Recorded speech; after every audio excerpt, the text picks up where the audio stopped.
Deci merge groaznic. Am o surpriză pentru Gianni. La 1000 de lei mergea bine campania cu 4 creative. Te sfătuiesc să... E cam foarte moartă. Ce mă fac de râs acum că nu pot să tai asta. Și au venit produsele și o să vi le arătăm în curând. Vă ziceți că eu sunt hot, că vând produse online și vi le duc acasă pe 60 de lei. Da, trebuie să plătesc acum. Am fost la Lotus, o organizare extrem de proastă. Avem cea mai scumpă imprimantă posibilă de AVB-uri.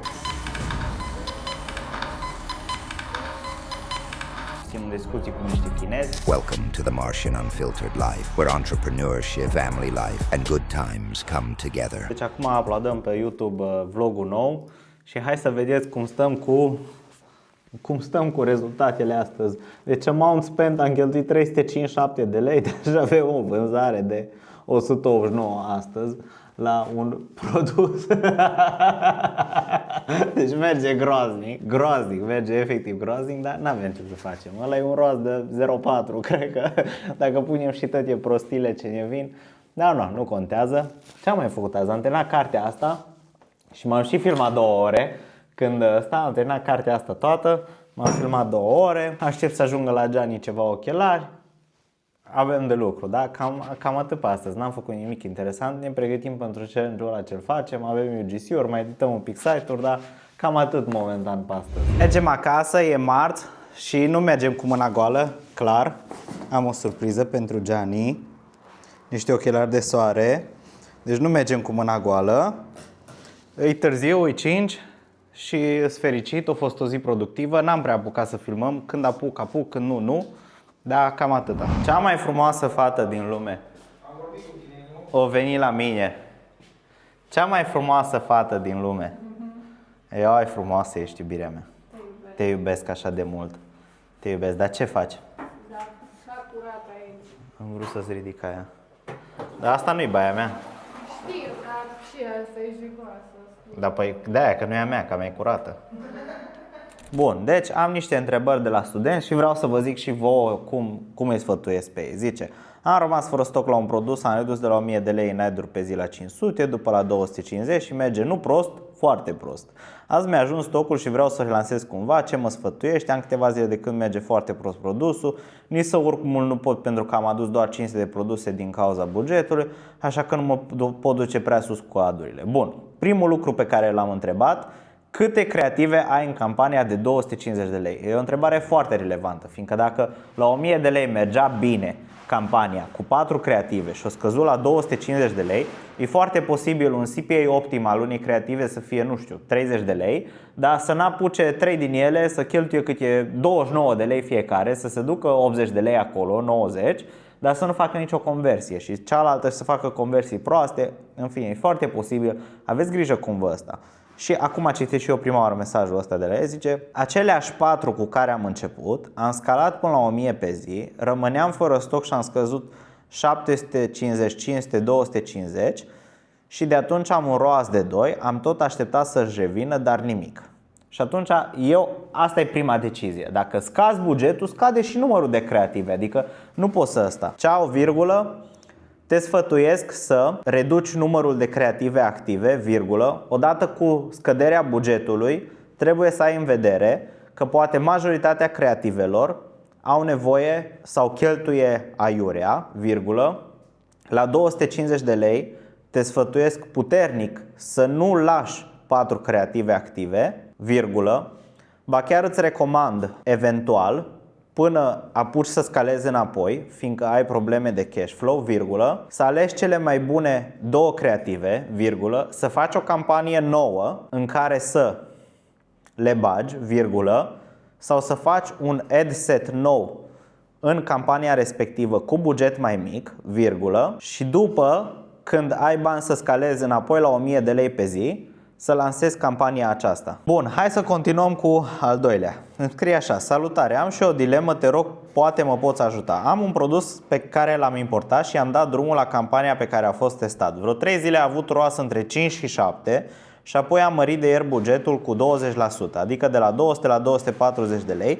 De ieri de când l-am mărit s-a dus în cap. Ieri am scos un ROAS 3,5 și astăzi nu se vede că ar da șanse de revenire. Ce părere ai? Să-l mai țin așa și mâine și dacă nu-și revine să-i scadă înapoi bugetul la 200 de lei? Bun, deci asta e o chestie. Odată cu mărirea bugetului, depinde de cum ăsta. De la 200 la 240 de lei pe zi este extrem de puțin, virgulă. Îți recomand să nu iei decizii așa de drastice, virgulă. Te rog să mă anunți câte creative ai active în acea campanie, fiindcă și acesta este un factor relevant, virgulă, și te rog să iei decizii în ultimele 3 zile de la scalare pe baza profitului. Punct. De ce zic pe baza profitului? Este fiindcă poate odată cu scalarea au venit clienți mai calificați care au comenzi mult mai mari și ți-a crescut și average order value, virgulă, chiar dacă numărul de comenzi este mai mic, virgulă, și implicit profitul, punct. Deci, virgulă, odată cu această scalare, te rog să nu iei decizii bazate pe o zi, virgulă, te rog să ai în vedere și că bugetul este foarte mic și că tot timpul la astfel de cazuri, în special cu un produs pe stoc, răspunsul cel mai bun este să mărești bugetul. Da, deci la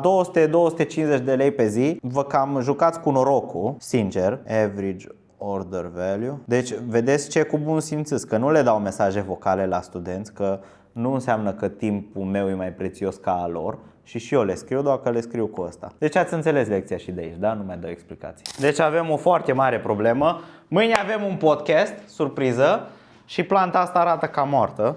E cam foarte moartă planta asta. Și atunci mergem să o și schimbăm. Și o să o luăm de aici. Vedeți că muncesc. Dar nici nu-i grea, mă, că e ușoară. Dar o punem pe hol, că ne ceartă ăștia după. Las că o duc eu, numai să deschizi ușa, te rog. O punem pe hol și cam atât. O să vă arătăm și planta nouă odată ce vine. Frumoasă a fost asta în vremurile ei. Orice antreprenor știe că trebuie să faci toate muncile, da? Toate muncile. Mâine avem niște invitați. Să mor eu ce mă fac de râs acum, că nu pot să tai asta. Bă, ce mă fac de râs acum, cum să tai asta, mă? Deci zic, luați camera, că o tai. Uite că se taie. Zic, luați camera, că o tai eu, dar văd că eu nu știu să o tai. Așa. Facem absolut toate muncile necesare și reîmprospătăm biroul, că soția mea frumoasă, care și aici și ne-a făcut, mi-a adus planta asta și n-am avut grijă de ea. Și atunci o să o ducem la gunoi și reîmprospătăm un pic birou și trebuie să facem absolut de toate. Nu tot e-commerce, nu tot cursuri, nu tot nu știu ce. Nu, tati, plante, grădinărit. Asta e la modă în 2025. Eu aștept să terminăm să fac curat aici. Aștept să terminăm să faci curat aici? Da. Păi nu te duci la Dedeman să iei altă plantă. Să mă duc imediat, da. Dar ce-i de făcut curat aici? Că e Nu foarte mai faci curat. ce vine. Dar e foarte curat aici, ce-i așa murdar? Avem o mică problemă la birou. O vine soția și face curat în birou și atunci au trebuit să ne retragem undeva și am retras în bucătărie cu toții, că altfel nu mai ne ceartă, deci e așa mizerie. Acum descărcăm pentru challenge și au venit produsele și o să vi le arătăm în curând și ideea e că le trimitem fix de aici de la noi. Avem tot depozitul pregătit, hai să vedeți ce frumos le organizăm aici. Așa, sunt foarte frumos organizate. Câte mai sunt? Ultimul, gata, atât. Suntem gata acum. Deci la noi și pachetele sunt frumoase, nu numai noi, da? Uitați ce pachete frumoase. Ce pregătim aici e un challenge, o să vedeți în curând. Avem aici masa pregătită ca și un depozit serios, da? Masa de AVB-uri, avem prize. Dacă avem și prize putem face orice. Deci eu zic, avem conexiune la internet, avem laptopuri, avem prize. Dacă avem internet și curent, puteți face orice în viață. Noi ne descurcăm cu atâta în depozitul ăsta mic, mare, cum o fi el a nostru și aia e important. Hai, mergem sus și lucrăm. Deci vedeți, avem plantă nouă, stai să-i dăm și o culoare frumoasă. Să-i dea așa în spate. No? Altă viață. E mică, dar crește ea. E mică, dar o creștem noi. Nu-i problema asta. Și am mai primit o plantă, cadou de la soția mea. Foarte frumoasă, mulțumesc soția mea frumoasă. Ce frumoasă e. Ne punem la lucru, că suntem în deep work acum pe Brain FM, dar ne punem la lucru mai departe. Nu cu astea. Deci să vă rog să nu mă mai faceți pe mine hoț, da? Orhidee, 60 de lei, arată-le orhidea. Aia de acolo, deci aia face după mine până în 25, nu? 30 fie, dacă e de la florărie ți-o aduce acasă, muda. Vă ziceți că eu sunt hoț, că vând produse online și vi le duc acasă pe 60 de lei. Da, o orhidee mă dă o naibii, mă. 60 de lei. Să mori. No, am vrut să împărtășesc cu voi, să nu mai ziceți că eu sunt hoț, da? Că orhidea aia 60 de lei, deci nu face atâta. Deci o învățătură de minte de ce să nu luați decizii niciodată de moment. Hai să vă arăt ieri, ăsta e un produs în testare. Ieri s-a cheltuit 400 de lei, da? S-a cheltuit în total 400 de lei pe testare. Și am avut 945 de lei în vânzări ieri pe produsul respectiv. Astăzi, în schimb, a cheltuit 230 de lei, deci jumate și încă 30 de lei și deja se reglează, vede care campanie e mai bună. Și astăzi sunt în vânzări pe produsul acesta tot 945 de lei, adică la fel. Deci mă aștept ca până la sfârșitul zilei să fie nu chiar dublu, dar cam pe acolo să fie în vânzări produsul. Acum am mare atenție că produsul e și 189 de lei la vânzare, adică nu e un produs ieftin și nici nu se ia ieftin, că luăm cu 40 de lei. Dar ca și idee, ce mult face diferența de pe o zi pe alta. Plus că e campanie nouă, nu e încălzită, sunt creative de pe net, nu făcute de noi și așa mai departe. Nu mai luați decizii, vă sfătuiesc și pe voi asta, de pe o zi pe alta. Luați la 2-3 zile tot timpul. Deci e terminat, e 5:39. Nu știu ce s-a așa obosit acum. 40, pe 6 trebuie să fim la mami, deci vă gândiți că până ajung eu acasă și nu știu ce. Deci o să vedem ce facem mai departe. Fii atent, mi-ai trimis ăsta la ăsta? Îs terminat, a fost o zi chiar foarte plină astăzi. Dar sunt entuziasmat că mâine avem podcastul și abia aștept să vin cu noutăți, nu prea mai avem ce să vă arătăm. Mâine trebuie să ne ocupăm pentru challenge, să luăm pungi și o imprimantă termică. Voi nu știți despre ce e vorba, dar o să vedeți în curând. Avem un produs în testare, testăm foarte mult și vedem cum merge. Pe la sfârșitul zilei o să oprim, cam atât am momentul. Bun, deci am plătit și taxele de import, 1525,21 de ăsta.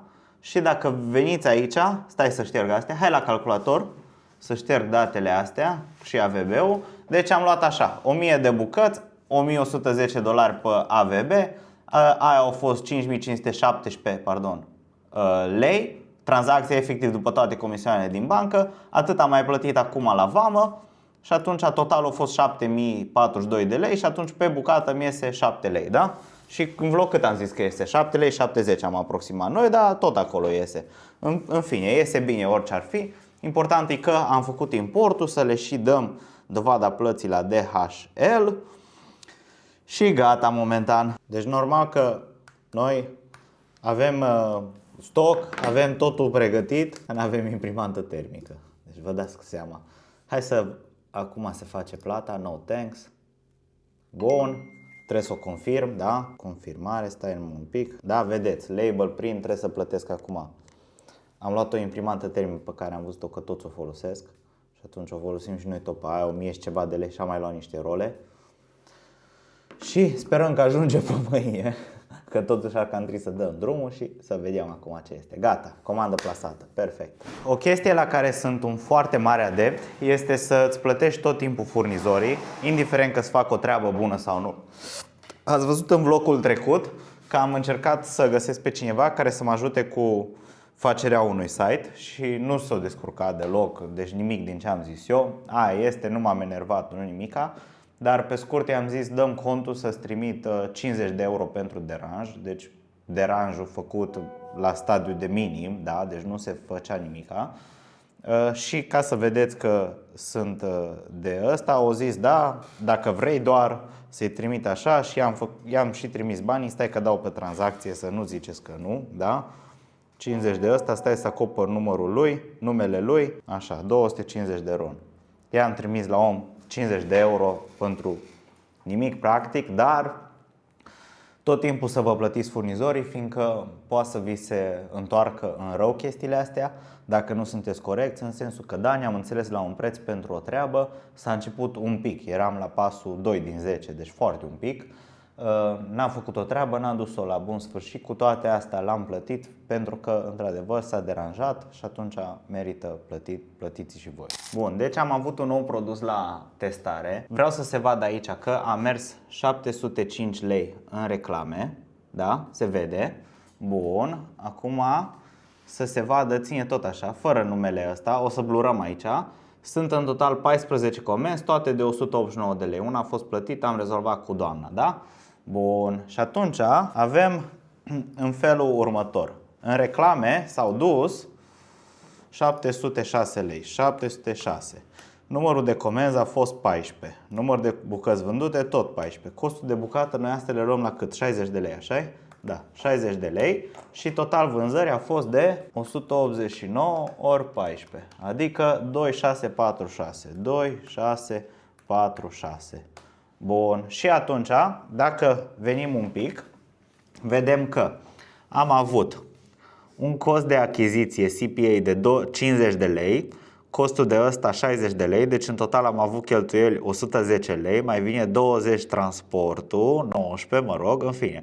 Deci la 2000 am ieșit la un profit brut, da, de 30%, ceea ce e foarte bine, ROAS-ul 3,74, ceea ce e foarte bine și totodată asta vreau să fie învățătură, fiindcă prima zi v-am zis că o mers la 975 de lei, da, adică varză, o mers la 975 de lei și n-am oprit reclamele, cum v-am sfătuit ieri, fiindcă a doua zi am avut în vânzări, ca să vin și cu update-ul ăsta, am avut în vânzări totale 9 comenzi, adică 9 ori 189, 1700 de lei. Fix cum am zis că se dublează vânzările. Deci asta e și o învățătură pentru toți cei care sunt în domeniu. Nu opriți reclamele, nu le opriți niciodată, niciodată soluția nu este să oprești reclamele.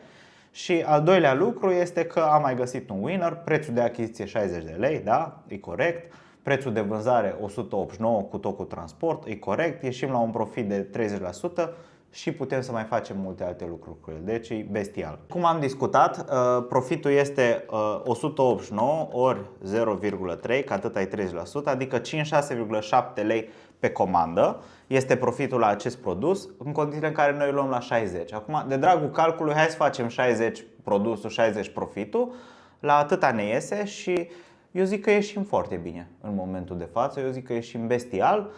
E un return of investment de 100%, dar mare atenție că produsul e mare și frumos, deci e total altceva. E bestial, gata, ieși dăm comandă și vă filmăm când facem pașii necesari. Să rămână, ce faceți? Lucrez. Da? Vin după un buchet de flori pentru o mătușică. Bine, am de făcut aici, mă gândesc că... Da, da, alegem unul. 10 minute maxim sunt acolo, bine? Bine. Mulțumesc, să rămână. Ceau, plăcere. Deci nici nu vreau să încep să zic cât am stat la IQOS, da? Principalul este că am fost la Lotus, o organizare extrem de proastă la IQOS, dar doamna foarte drăguță la final, în fine, nu contează.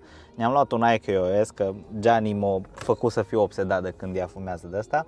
Numai ce este foarte ciudat este că noi ne-am dus în Lotus după un IQOS și am ieșit cu un purificator de 4.000 de lei, un Dyson de 4.000 de lei, un purificator de aer de 4.000 de lei. Deci așa este, îl ducem acasă la Gianni, că avem un colț gol acum, de când și-a făcut dressing-ul și-a mutat măsuța din dormitor de machiaj în dressing-ul ei și atunci avem un colț gol și e păcat să ai un colț gol în casă, nu?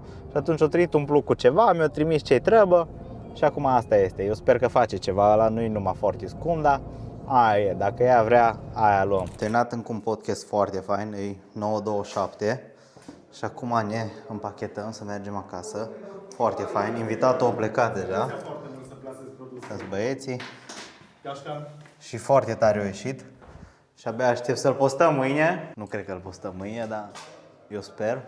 Foarte fain a ieșit. Foarte, foarte fain și pe cu totul altceva față de ce fac eu și chiar interesant. Am avut ce învăța, am multe lucruri. Chiar au ieșit bestial. Stare fericit că au acceptat invitația mea și facem mai multe pe viitor. Deci ieri și alaltăieri au mers groaznic de prost vânzările și atunci să vă arăt ce fac eu când merg prost vânzările. Da?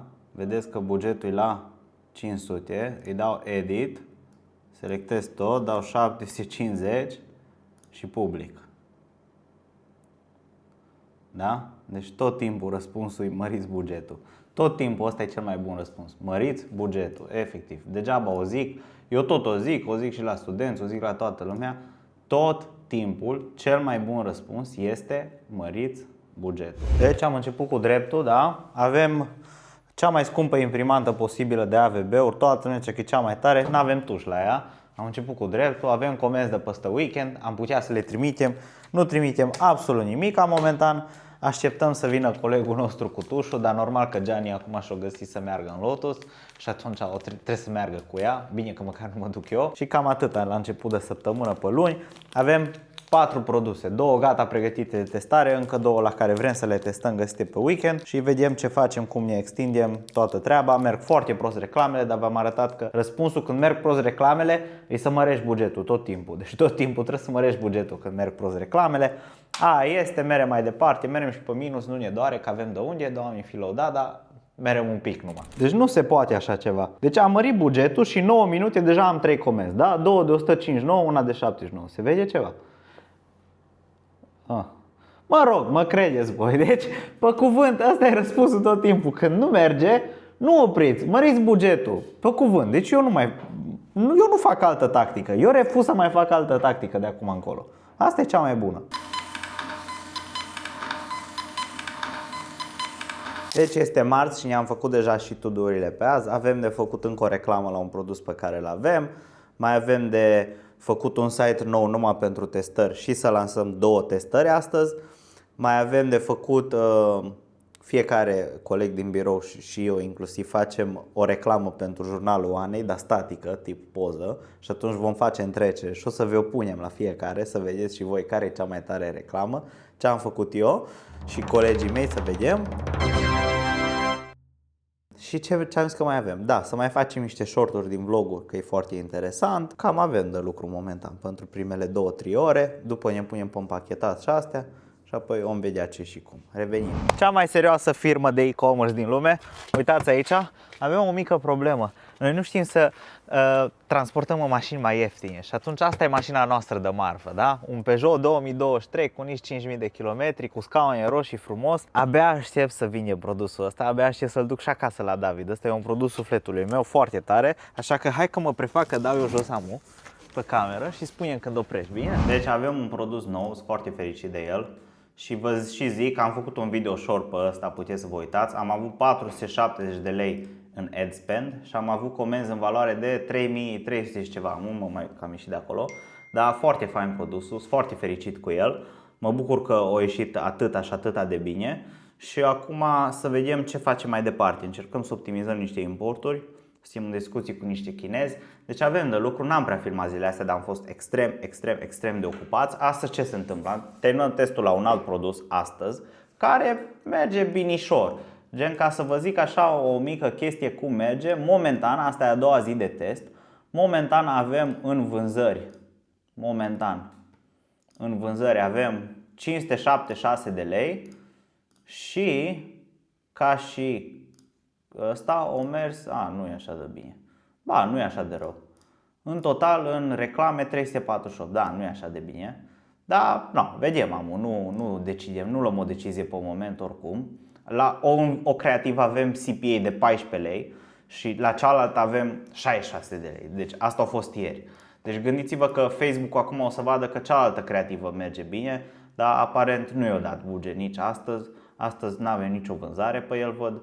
Deci o lăsăm așa, nu avem ce face, dar hai să vedem până de seară. Adică să nu luăm. Am făcut o prostie, vezi că am testat cu 2 creative și nu recomand deloc treaba asta. Oricum nici nu sunt prea entuziasmat de produsul ăsta, sincer să fiu, că îl și luăm foarte scump și îl dăm foarte ieftin. Îl luăm cu 30 de lei, ceva de genul, și îl dăm cu 99, 119 cu tot cu transport, dar nu sunt foarte entuziasmat de el, că avem altul care îl luăm într-adevăr cu 45 de lei, dar îl dăm cu 189, știi? Adică și avem CPA-uri de 20 de lei pe el, sunt mult mai încântat de ăla. Deci, momentan așa stăm, dar să vedem acum ce și cum.